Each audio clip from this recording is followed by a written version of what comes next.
Hi అండి. Welcome to my channel. ఈరోజు వీడియోలో మన ట్రెడిషనల్ రెసిపీ గుమ్మడికాయ తీపి కూర ఎలా చేసుకోవాలో చూద్దాం. ఇది మా అమ్మమ్మ రెసిపీ అండి. చాలా అంటే చాలా టేస్టీగా ఉంటుంది. దీన్ని ప్రిపేర్ చేసుకోవడం కూడా చాలా ఈజీ. మా అమ్మమ్మ ఎప్పుడు ఈ గుమ్మడికాయ కూరని చేసినా చెప్తుంటారు. మీ తాతయ్య సంక్రాంతికి గుమ్మడికాయని తీసుకొస్తారని.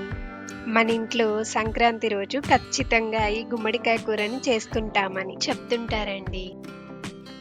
మరి ఇంకా ఆలస్యం చేయకుండా ఈ గుమ్మడికాయ తీపి కూరని ఎలా చేసుకోవాలో చూద్దాం. శుభ్రంగా కడిగి తొక్క తీసుకొని ఇలా ముక్కలుగా కట్ చేసుకోవాలి. ఇప్పుడు స్టవ్ ఆన్ చేసి పాన్ పెట్టుకొని 3 టేబుల్ స్పూన్ల ఆయిల్ని వేసుకొని ఆయిల్ కొంచెం హీట్ అయ్యాక 3-4 ఎండుమిర్చి, 1 టీ స్పూన్ ఆవాలు, 1 టీ స్పూన్ జీలకర్ర వేసుకొని ఇందులో 10 నుండి 12 వెల్లుల్లి రెబ్బల్ని వేసుకుంటున్నాను. ఇక్కడ వెల్లుల్లి పూర్తిగా ఆప్షనల్ అండి. మీకు వెల్లుల్లి నచ్చదు అంటే స్కిప్ చేసేయచ్చు. ఇప్పుడు కట్ చేసుకున్న 1/2 కిలో గుమ్మడికాయ ముక్కలు, రుచికి తగినంత ఉప్పు వేసుకొని అంతా ఒకసారి మిక్స్ చేసుకొని ఒక 1/2 కప్ వాటర్ యాడ్ చేసుకొని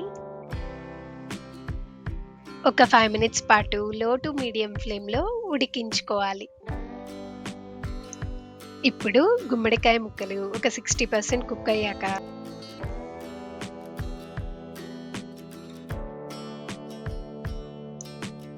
ఒక 100 గ్రాముల దాకా బెల్లం వేసుకోవాలి.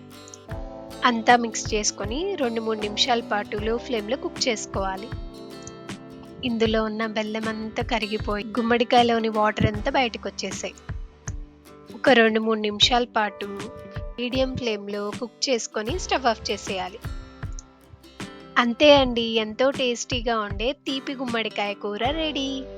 అలాగే మీలో ఎంతమంది సంక్రాంతి రోజున ఈ గుమ్మడికాయ కూరని చేసుకుంటారో కమెంట్లో తెలియచేయండి. మీకు ఈ వీడియో నచ్చినట్లయితే లైక్ చేయండి, మీ ఫ్రెండ్స్ అండ్ ఫ్యామిలీకి షేర్ చేయండి. మన జైరోస్ కిచెన్ ఛానల్ని సబ్స్క్రైబ్ చేసుకోవడం మర్చిపోకండి. Thank you for watching.